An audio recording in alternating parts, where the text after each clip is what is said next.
5 questions à poser en entretien qui te feront gagner des points. Certains candidats pensent que poser une question, c'est juste un plus. Mais en réalité, c'est ton moment pour montrer ton intérêt, ta motivation et ta réflexion. Et je vais te proposer 5 questions hyper concrètes pour préparer ton prochain entretien. Et surtout, je vais t'expliquer pourquoi elles sont parfaites à poser et ce qu'elles révèlent vraiment sur toi. Première question.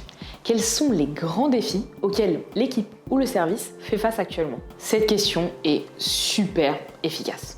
Pourquoi? Parce qu'en la posant, tu montres que tu n'arrives pas uniquement pour faire le job, mais que tu es déjà dans l'état d'esprit solution. Tu veux comprendre les enjeux de l'équipe, les challenges à relever et te montrer capable de contribuer à toute l'équipe dès ton arrivée. C'est une façon un peu plus subtile de dire « je veux comprendre vos besoins et je suis prête à apporter de la valeur immédiatement ». 2.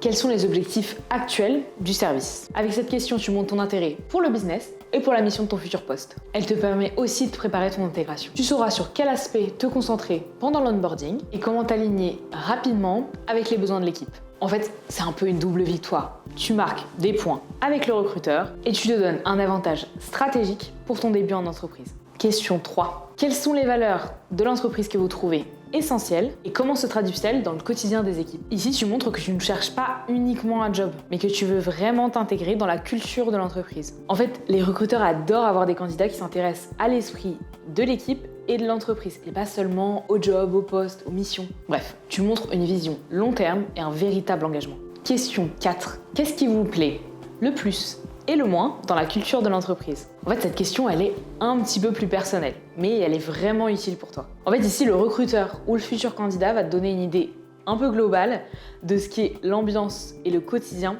au sein de cette entreprise. Du coup, tu vas pouvoir te projeter dans ce contexte et ça montre aussi que tu es réfléchi et attentif à ton environnement de travail. Question 5. Selon vous, quels seraient les points d'amélioration de ma candidature? Bon, j'avoue, cette question, elle est un petit peu audacieuse, mais hyper puissante. Même si le recruteur ne te retient pas, tu vas pouvoir avoir un retour direct sur ton CV, ta présentation, ton discours. Et du coup, ça permettra de t'améliorer pour la suite. Et en fait, tu montres que tu es quelqu'un qui cherche à apprendre, à progresser. Et ça, c'est un vrai plus aux yeux des recruteurs. Et surtout, rappelle-toi, poser des questions ne sert pas uniquement à t'informer. C'est aussi un moyen d'afficher ta curiosité, ta motivation, ta réflexion. Alors, tu prends un petit papier, tu te les notes, tu les adaptes à toi, à ta personnalité, à ce que tu as envie de demander, et tu essayes de les demander à tes prochains entretiens.